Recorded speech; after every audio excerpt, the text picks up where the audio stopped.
get governments that own majorities of American car companies fining competitors. Yeah, well, that's not social justice, but it's the same concept of government stepping exactly. The government crowds the private sector out of a market. Right. Whenever they get involved in a market, they crowd the private sector out. It happens every single time. We're seeing this with the student loan program, by the way. Absolutely. Which is, to be fair, a market that was entirely created by the federal government. Correct. In the first place, and the whole life cycle of the student loan program is really fascinating. 40-something years ago, the government had the idea that we needed to get more students into college, right. that there were needy students who couldn't get into college because of tuition, which is true. Those students had access to scholarships, but if they didn't get full scholarships, it was hard for them to afford to go to school. So they said, well, what would be a really cool way of doing that is to set up these student loans. Now, if you're a banker, Paul, would you give a teenage kid with absolutely no collateral $25,000 and say, pay it back to me over the next 20 years, go to college, I know you're good for it? I think the answer to that would be no. No! Of course not. You'd say no, and you'd be right. That's right. So the government said, well, what we need to do then, in order to encourage this, is we need to provide subsidies to these lenders and guarantees so that they know that they're not going to lose money. Right. Because prior to that, in order to get a student loan, the student had to have a co-signer for it, like a parent who had property that you could use for collateral, which is the traditional way of getting loans. So when they did this, of course, what it encouraged people to do was because there was no risk as long as you met the government guidelines, and this is a zero-risk lending. Right. It's sort of like subprime lending. Imagine that. In fact, it's a lot like subprime lending. Yes. And so they wrote a bunch of papers. A lot of kids started flooding the universities. So the universities didn't really have the ability to expand to meet this accelerated demand, right? So what happens? Prices go up. Now, This is Econ 101. Right. If you have an increase in demand and you can't have a commensurate increase in supply for whatever reason, because universities are very expensive to build. And very it's still expensive. a fixed resource. It's a fixed resource, more or less. I mean, they've been expanding, but not at the same rate, not anywhere near the same rate as the demand. Right. So tuitions went up.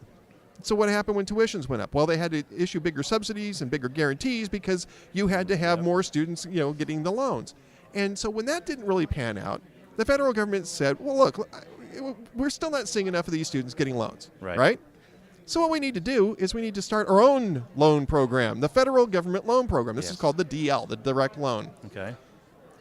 And it's going to provide competition among the private sector. Yes, imagine that. Beware whenever government says that it needs to be in the market in order to provide competition. Right. Because not a good thing. Because what happened? 15 years later, now they're pushing all the lenders out. They're going to cut off the subsidies and the guarantees. And the only game in town really is going to be the DL program. And while it's true that they're not outlawing private loans to students, you're back to where you were at in the mid-1960s, which is no lender in their right mind is going to give $25,000, $30,000, $40,000 to a teenager with no collateral. So you're back to having the parent has to co-sign the loan in order, or the parent has to take the loan out themselves in order to get the student loan. So and then when I think student loan, I automatically instantly think healthcare. So we have healthcare bill, and then the student loan business is being taken over by the government. It's just that makes no sense to me whatsoever. No, but the fun part about that is, and this is one of those little ironies of life, is it made the student loan program a lot more visible in the final analysis and the final handling of this bill.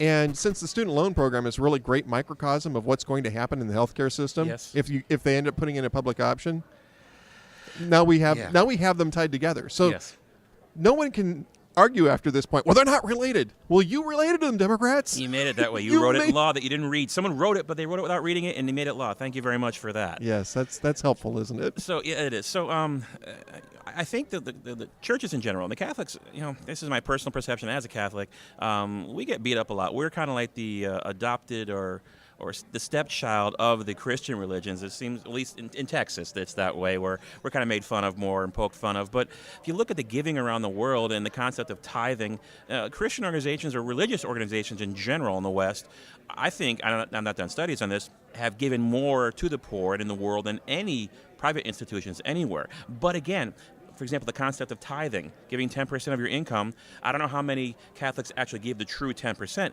but this is it's an optional. You may be guilted into doing it, giving something, but you give because you want to. Right. The mandating of charity, the redistribution, that's, I think, the spin that many folks are taking the term social justice and using it. And it is cropping up in church. It appeared in our church several times in the past few months, and I actually approached Father about it, which for my wife it was kind of tough because she grew up in a pretty strict Catholic upbringing, and she's 44, and still she sees priests, she gets very nervous because that whole respect thing. Right. But I'm not that way, so I talked to Father Jim, and I asked him, do you understand I understand social justice, where you're coming from, and he says, well, how can you be against social justice? How can you be against health care for all?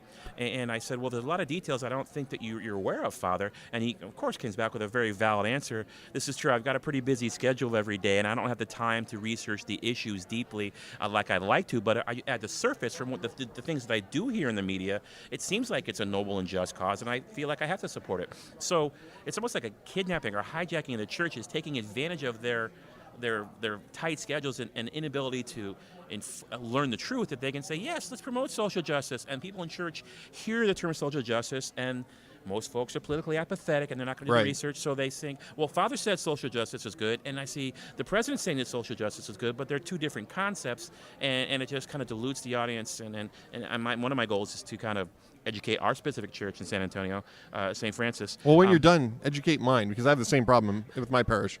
I think it's a matter of getting to the priests and saying, look, make them aware that there are two versions. That there's the Christian version or the Catholic version. If I could, I'd like to quote. I've never done this on my show. This should give me a few IQ points, but I would like to quote the Pope. Okay, this is nice. If I can find it, there it is. Pope Pius XI wrote in 1891, quote, "It is a fundamental principle of social philosophy, fixed and unchangeable, that one should not withdraw from individuals and commit to the community what they can accomplish by their own enterprise and industry." That's a very important point. Don't take it if you can do it yourself. Right. And I think that's a huge difference between the right and the left, is that we in the right believe in empowering folks to lift themselves out of poverty, to lift themselves into better situations, whereas the left says, you're a victim, let's give this to you, and unfortunately keep you down by giving you those checks. Well, and this is, and you're right, and it goes beyond the whole social justice thing. That's Right. it really goes more to a deeper philosophical difference between the right and the left, which is that the right sees private property as a priority, as a good in and of itself. Whereas the left tends to see private property as a hurdle to be overcome, an obstacle to be overcome, or to be redistributed. Yes. To be